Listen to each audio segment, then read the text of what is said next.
Mi pretensión es la de transmitirle mi vivencia de 51 años en este sector cuando opté por matricularme en la Facultad de Medicina de la Universidad de Cartagena, y ese proceso de formación también me ha dado la posibilidad de cumplir con los requisitos y ocupar los cargos de todos los actores de los sistemas que me ha tocado vivir y sufrir, como es el Sistema Nacional de Salud y la Ley 100. Ambos sistemas tienen unos actores y unas características a las cuales me quiero referir sucintamente. El Sistema Nacional de Salud estaba conformado por el Seguro Social, que afiliaba y cubría las necesidades de salud de los trabajadores privados de Colombia y su núcleo familiar, las cajas, Cajanal y las cajas de previsión, los empleados públicos y oficiales, y la red pública hospitalaria y la red privada, que era muy anémica, cubrían el resto, los que no estaban cubiertos o afiliados al sistema. Característica de este sistema: hombre, había una baja cobertura, y realmente en lo que compete a la red pública era también considerada una atención de caridad. No existía el derecho a la atención a la salud para la gente de menos recursos. Eso era cierto.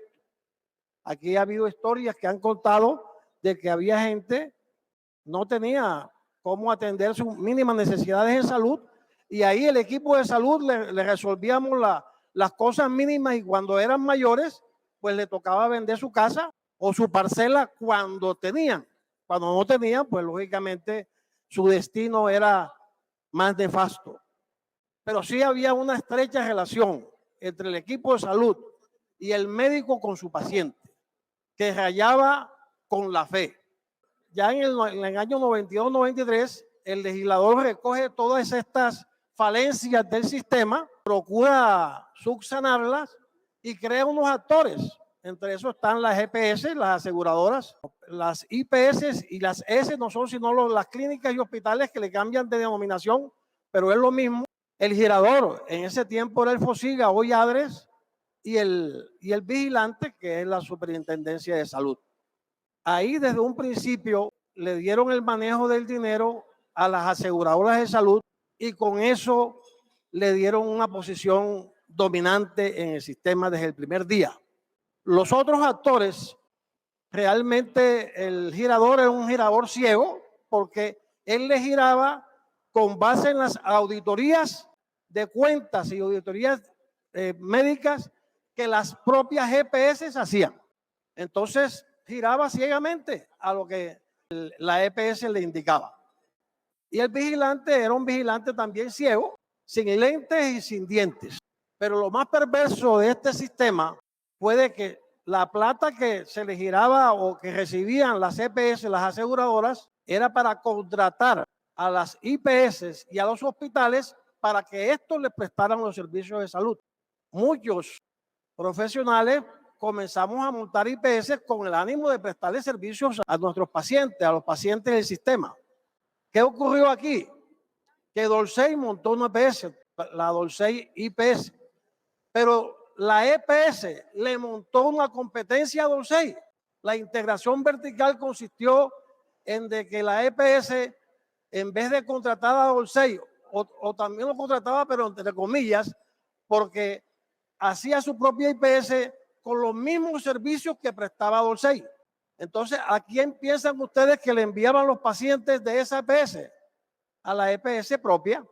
¿A quién creen que ustedes le pagaban primero la EPS, o sea, el legislador, FOSIGA en ese momento? A la propia de la EPS, porque esas eran las cuentas que él auditaba primero. ¿A quién creen que encontraban menos glosas? ¿A la IPS de Dolcey o a la IPS de la EPS? Pues lógicamente la historia terminó en que la IPS de Dolcey se quebró, pero no solamente la de Dolcey, la de decenas, la de centenas, la de miles de IPS que como personas jurídicas o personas naturales como médicos le prestábamos los servicios a esta EPS. Muchos sueños, muchas angustias vivimos en el sector, los trabajadores de la salud en este sistema fuimos tratados con dignidad. Éramos tratados de mejor forma en el Sistema Nacional de Salud. Teníamos más respetabilidad. En fin, hoy, si ustedes me dicen, oye, la ley 100 fue beneficiosa para el país, yo debo decir que sí, fue positiva la ley 100, pero no por la GPS. A pesar de la GPS, esa ley fue beneficiosa. Y hoy en día el gobierno presenta una reforma que también, como en el 93, pretende recoger los defectos o las desviaciones de la ley 100 para ajustarla. Por eso aquí se conjuga el verbo transparentar los recursos, que lo han querido emular con estatizar los recursos. Ahí no hay ninguna estatización. Hay una transparencia amparada en un sistema único de información y va a permitir que el girador pueda girar con lentes y el vigilante pueda tener lentes y dientes.